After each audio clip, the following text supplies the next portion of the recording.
set them into a sort of rut that Wayne Bennett decided to just oversee, kind of progress, before coming back and realising that the parts couldn't be put back together again, I suppose, and he was the victim of that. I don't know a lot about him. I can't recall ever seeing a press conference with him or anything like that. I have no idea on his character really. It'll be interesting to see how he gets on in the middle eights, because it'll be a big challenge for him. He won't know anything about promotion and relegation, you wouldn't suspect. Yes, big challenge indeed. Okay, Hull FC have confirmed Huddersfield halfback Jake Connor has signed a contract to join them from the 1st of December. Reports had suggested that Connor was considering a new contract with the Giants after they offered him improved terms. Connor had agreed to join Hull FC in June, but was waiting until after his 22nd birthday in October to complete the move. Cheeky boy. The Rugby League teams are entitled to compensation because of players being under the age of 22 who sign elsewhere, having been offered terms with their current club. In a statement, the club said the contract, which is signed by both player and the club, was lodged and accepted by the RFL. This contract is legally binding and states that the player has signed for Hull FC and will join the club from the 1st of December 2016 in preparation for the new season. If the contract is not fulfilled for any reason, then the club will have to pursue legal proceedings for breach of that contract and for the inducement of that breach. So that's cleared that up then. It was starting to turn... I'm glad, really, because it was starting to turn a little bit into the bitter transfer story of the winter, really, wasn't it, if we weren't careful, this Jake Connor thing. And he is a good player, and, let's put it to bed now, and Huddersfield can start planning for the future. Well, Sarah McKenzie got in touch and said, now that the RFL have said he'd registered Hull player, I am leaning towards the fact that maybe, for once, Hull haven't completely screwed up a contractual issue. However, we do have a rich history in making claims as to people having signed when they haven't, most notably Paul Cook and Lee Radford. Maybe we could sell him back to Huddersfield for the amount they claimed he was worth. The interesting thing for me is, as far as I'm aware, it's just an agreement in principle at the moment to sign this contract, because how can you sign a contract now that won't come into effect until... then? And well, I assume it's pre-contract terms, isn't it? Yeah, but I think that's unfair on Huddersfield. I think Hull have done this just to get around paying Huddersfield a fee, which I think is unreasonable of Hull. I think it's completely within the realms of the rules. Oh, it is, yeah. But I think morally, it's perhaps a little bit left of centre. But Hull FC aren't a charity, and they're not Huddersfield's second team. I also think that they've got to look at and realise that he might be better off in terms of his own progression and development in a Huddersfield side where he'll get to play fullback next year. I think he certainly will. Unfortunately for him. Well, yeah. But he might be in a Hull side that's more capable of winning trophies, so it's swings and roundabouts, isn't it? That's what I'm... Yeah, so I thought you were talking about Hull. I was like, no, I think he'll do better playing for Hull. Anyway, good luck to him wherever he ends up. It's looking more and more likely like it will be Hull. You called this last week, Mark. Widnes Vikings have signed Wigan forward Greg Burke on a 2.5-year deal. The 23-year-old debuted for Wigan in 2013. He's had spells on loan at Bradford, Workington and Hull KR. You called it. Every credit. Well, I knew it was... You knew it was coming? I knew it was coming. Absolutely. Yeah. Well done, you. Okay, Leeds Rhinos have terminated the contract of hooker Beau Falloon by mutual consent. The 29-year-old had joined Leeds until the end of the season, this in October 2015, following his release by the Gold Coast Titans. A few people got in touch with us on this one, Tim G Radio. It's quite a fall from future Origin hooker to arsehold out of Leeds. I think he'd already fallen a long way from future Origin hooker by the time he'd been arsehold out of the Gold Coast Titans, to be perfectly honest, Tim. But I get your point, it has a bit of a failed kind of endeavour, hasn't it? He looked rather unenthused on the pitch. Yeah, definitely. Bob Phillips says, I have no idea why Faux Balloon failed, but I am glad he's been given the opportunity to leave. Yep, there you go. And Mark, I think Faux Balloon was definitely on purpose, wasn't it? Yes, yeah. Mark Selby, where has the stability gone in rugby league? Contract cancels, players quit only to re-sign a few weeks later, like Rangi Chase. The Salford debacle, players increasingly going to the NRL, needs a fresh shake-up. League have tried everything, but if it came down to them versus Leeds in the decider, what's fair in that? All that effort for nothing unless they win, but you get the point. Mark Selby's a Leeds fan, isn't it? No, Mark Selby's a Wigan fan. Is he a Wigan fan? I would say... His first point is, where's the stability gone? Then his last point is about promotion and relegation. He's answered himself there, to be honest. Promotion and relegation is where the stability goes. it's stable growth that's disappeared from our sport, I suppose, when we talk about things like the salary cap not escalating.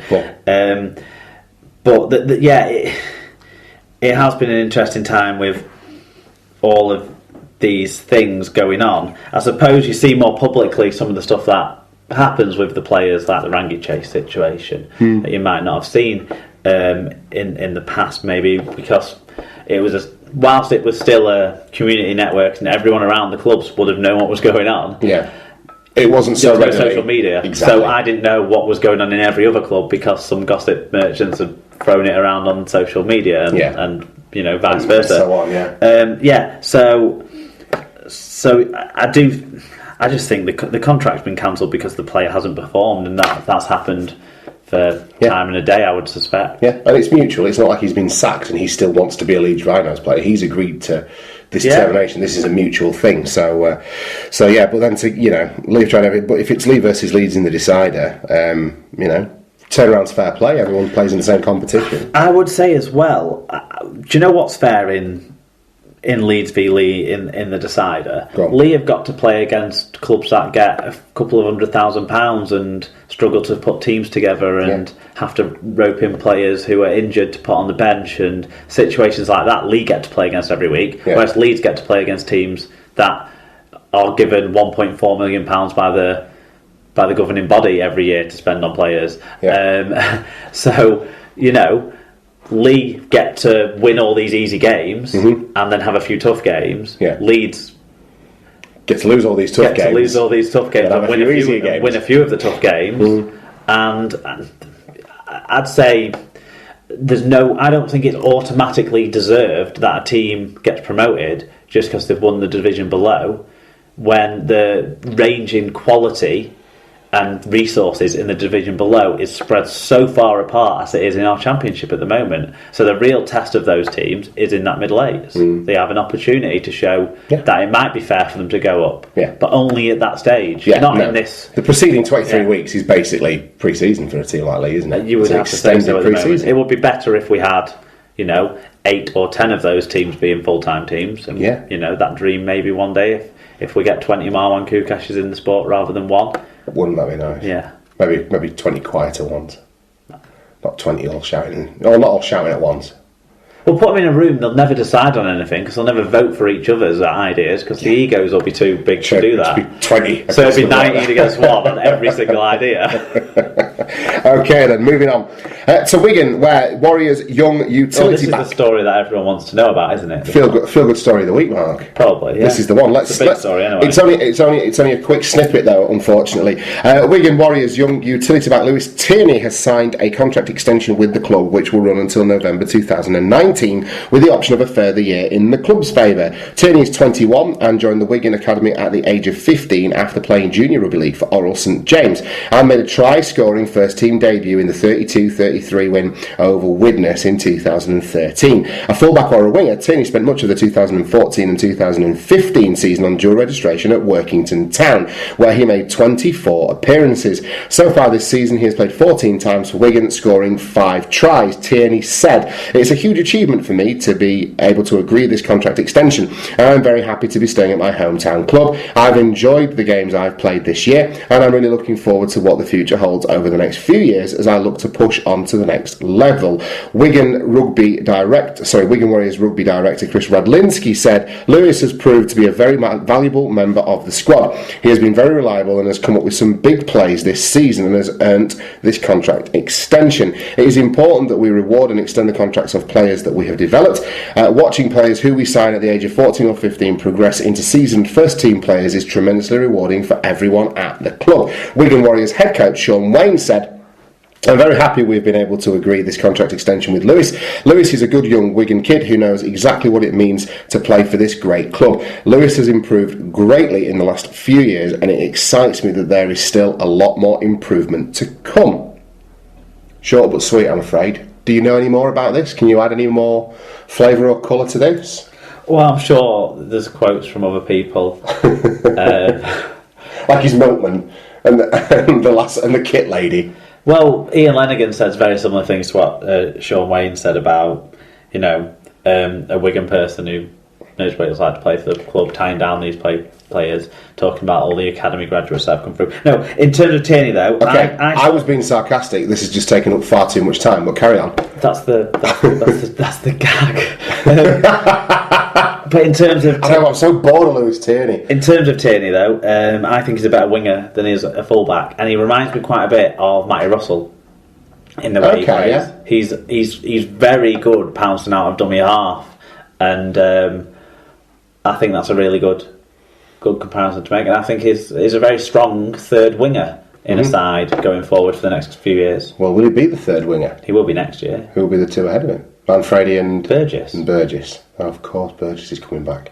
Right, Hampshire, he's a winger now. Well, yeah, more of that later on. Get started a bit. Okay, Leeds Rhinos have... This is one of my favourite stories. Leeds Rhinos have confirmed that England Academy International Mikolaj Oledsky, thank you, has inked a new 5-year deal at the club. The Poland-born 17-year-old is in his first year at the Leeds Rhinos Academy, but has shown some fine form in his displays for the Leeds under-19s this year. Also, a gymnast, Oledsky has competed for his homeland Poland as a diver for 4 years, and he only started playing rugby league 4 years ago after persuading his mum to let him try it. Bloody Poles. Coming over here, playing in our academies. I think it's disgraceful. Absolutely awful. Stealing academy spots from our youngsters. There's 49.9% of people in Leeds who have thoroughly endorsed that view as well, Tom. I like the fact that I'm pretty certain that you know that 49.9% is an accurate stat. I don't think you've just come up with that. I think there's been prior research. But that's fantastic, and it's great for... I sincerely hope the lad does well, because... I had a quick shufty around on the Leeds website and read he's a big unit. This kid for 17. It's really interesting, his background as well. Yeah. The gymnastics and the diving thing. You got to think that'll give him maybe some interesting flexibility to get the arms free in tackles and get off legs away and that sort of thing. Certainly help his footwork as well. You would think as well. So good luck to Mikolaj. Right, Wakefield Trinity Wildcats have announced the signings of 2 academy stars, Fraser Morris and Bradley Mools. Both Fraser Morris and Bradley Mools. I'm sure they call him muscles around the training ground, have signed 1-year deals with the Wildcats, which will see them in the red, white and blue jersey until the end of 2017. Huddersfield Giants youngster Liam Johnson has signed a new deal with the club until the end of 2018. The former England Academy captain, who is now 19, is the latest youngster to commit to the club, following in the footsteps of Oliver Roberts and Sam Wood. Hull KR have this week revealed that assistant coach Willie Poaching will depart from the club at the end of the season. The 42-year-old's contract is up at the end of the current campaign, and he has been given the opportunity to seek a more senior coaching role elsewhere. Oldham have this week completed a double loan swoop by landing Sheffield Eagles duo Dave Hewitt and Jack Blackburn for the remainder of the season. The young duo have struggled for game time in recent months at the struggling Championship side, with Mark Aston trying to find stability within his team as they fight for survival. Hewitt and Blackburn now join Sheffield's relegation rivals for the remainder of the season. I don't know much about Blackburn, right? But Hewitt's is he the young hooker they signed from St Helens? I'm not sure. I don't know much about either of these, to be perfectly honest. Maybe played on loan at Oldham last year anyway. Right. But it's interesting letting people go to one of your close rivals. Yeah. In terms of those crucial relegation spots in that, what would be that Championship Shield 8. It's just a surprise. It is, yeah. You'd have thought they would be more likely to let them go to a League One side, yeah. But anyway, but good luck to these lads. Yeah. Okay, Parramatta Eels halfback Kieran Foran is taking an indefinite break from rugby league, according to reports. Foran has battled depression and is quitting the NRL to focus on his private life. Foran joined Parramatta from Manly on a massive 4-year, $4.8 million deal. The playmaker was ruled out early in the season with a shoulder injury. A statement from the Kiwi Stars management to the TV station Channel 9 said, "Right now, my health and family are my concerns, and I hope that the club and supporters of the Eels respect that. I want to thank the Eels for everything they have done for me." And since we'll be talking about state of mind round later on in the show, I think it's important to wish Kieran Foran best of luck in his recovery and, just taking stock of things. And yeah, he's been a fantastic player, hasn't he? And I hope that's not the last we see of him. I hope he bounces back and... The conversation I overheard at the weekend was to do with him perhaps returning to the Warriors for next season, or if he moves back into the NRL, it will be with the Warriors, so that he's closer to home, and he grew up near Mount Smart Stadium, from what I understand. So that might be